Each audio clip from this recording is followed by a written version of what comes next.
Turkey launches an investigation into the killing of an American Turkish activist in the occupied West Bank. A witness tells Al Jazeera she was intentionally shot by an Israeli soldier. I saw the shooter. She was deliberately hit by a soldier standing on a rooftop, aiming at her head.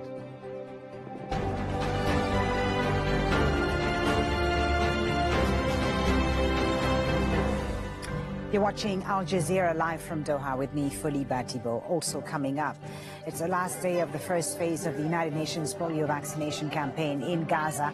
More than 500,000 children have been immunized. The UK's Prime Minister prepares to meet Joe Biden over the use of long-range weapons for Ukraine. Russia's president says they could risk a war with NATO. I am Fidelis Mba in one of the biggest IDP camps in Maiduguri, where flood survivors are struggling with food and water shortages.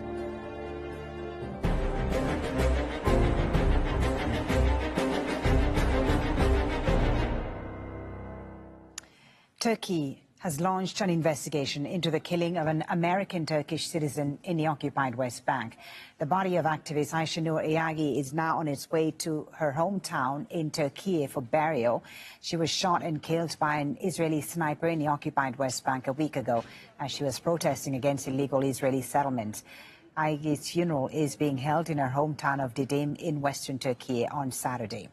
Earlier, I spoke to Jonathan Polak, who's an activist who was there at the protest when Ayşe Nur was killed, and he said she was targeted by an Israeli soldier. The Israeli so-called investigation is a whitewash. It is a whitewash mechanism that is designed to ensure the impunity of Israeli soldiers. I saw the shooter. Ayşe Nur was shot from more than 200 yards away.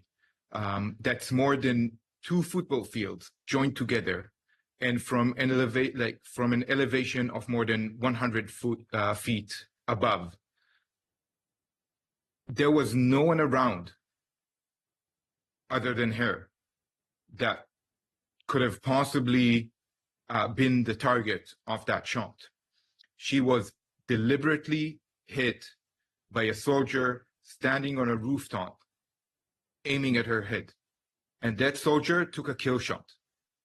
And anything else that Israel is saying is a cover-up.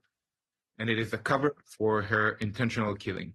And it is a cover-up in the same way that 17 other protesters in Beta alone since 2021 were killed by Israeli fire, and none of them got justice. We have seen these claims, indeed, from Israel that she was indirectly hit.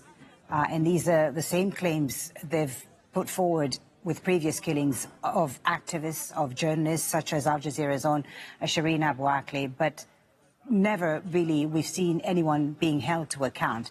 This lack of accountability, how do you explain it? Well, first of all, I would like to ask, what does indirectly mean? Why did this soldier take the shot to begin with? How is this unintentional? These are the Israeli claims, and they make no sense in the same way that their initial claim on Friday was that the soldiers shot out of fear for their lives. These are just blatant lies. Now, the lack of accountability takes place in context. This is not an isolated incident. Like I said, it takes place in the context of 17 other residents of Beta who were killed there alone since 2021 by Israeli fire. It takes place in the context of only a month ago, another American citizen being shot with live ammunition in Beta at exactly the same place, only meters away from there. We haven't heard the State Department say anything about that. We haven't heard the Israelis say anything about that. And it takes place in the context of a 13-year-old Palestinian being killed on the same day, just a few kilometers away from there to the south, again, with absolutely no Israeli accountability.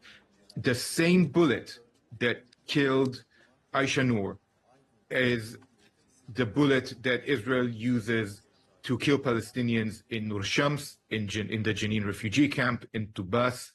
And it is the same bullet that Israel uses to perpetuate its genocide in Gaza with complete impunity and lack of accountability. For more on the Turkish reaction now and the investigation there, let's speak to Algazera's Rasool Sardar, who's in Aisha Noor's hometown of Didim. Talk to us about the reactions there, Rasool, and how Turkey will go about carrying this investigation. Well, now we are in front of Aisha Noor's family house. Right behind me, you can see some of her family members and friends. They are mourning here. They're gathering and they're waiting for Aisha Noor's body to arrive. So we're expecting it to arrive tonight and tomorrow by 11 a.m. in the morning, local time. The family is going to receive the condolences and then being taken to the mosque. And after the noon prayer, she is going to be buried. We're expecting thousands and thousands of people to come and to attend her funeral. Meanwhile, Turkey is saying that it has initiated its own independent investigation because the Turkish officials believe that, on the contrary of the Israeli army's claim that it was unintentional and indirect, Turkish officials believe that it was direct and it was intentional. And Aisha Noor's father is also now calling on the United States to do the same. I learned that our state is not letting go of this arbitrary murder by opening an investigation. I was very pleased. I hope and expect the same from the United States. She got a very good education in the United States. Financially speaking, she was doing well. She was married. She could have lived a comfortable life, but she pursued her ideals. She left everything and went to the Middle East hell. She was that much of an idealist. Well, there has been 2 autopsies already conducted, one in the West Bank and the other one in Israel. Now, the Turkish officials are saying that they are now doing their own autopsy on Aisha Noor's body, and they are taking it extremely serious because the officials, Turkish officials, are saying that the findings of these autopsies that is being done now in Turkey is going to be submitted to the international court to be used in the ongoing trial, war crime trial against Israel. Rasool, thank you very much. That's Al Jazeera's Rasool Sardar reporting there live from Didim in Turkey. Well, let's take a look at how those events happened. Aisha Noor Agi was shot in the head south of Nablus a week ago on September the 6th. 3 days later, the U.S. State Department said it was waiting for facts to be gathered and rejected launching its own investigation into the killing. Israel's military then released a statement 4 days after her killing, saying its investigation concluded it's highly likely Agi was hit indirectly and unintentionally by Israeli fire. Now, a week after her death, Turkish authorities have launched their own investigation. They're asking her family to allow evidence to be gathered from an autopsy for a potential trial against Israel at the International Court of Justice. We spoke to Daniel Levy earlier about this. He's the president of the U.S. Middle East Project and a former negotiator with the Israeli government. He says the U.S. shows contempt to dual nationals that are not Israeli. We are very used to the U.S. in its policy treating Israelis and Palestinians not as equal humans, both in policy, in the way people are spoken about.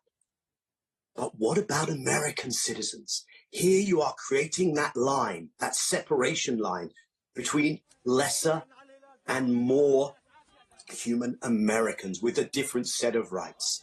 It's absolutely the correct thing for the Biden administration, Biden, the senior officials, to be wrapping their arms around the families of the dual national Israeli Americans who have been killed or who are being held in Gaza. But what about dual national Americans who are being killed by the same Israeli military who get their weapons and their political cover and their diplomatic cover from the US? No phone calls, none of that humanity. And let's acknowledge What was, because this was so revealing, what was the first reaction of President Biden? Not the dry statement, which is still far from good enough, but what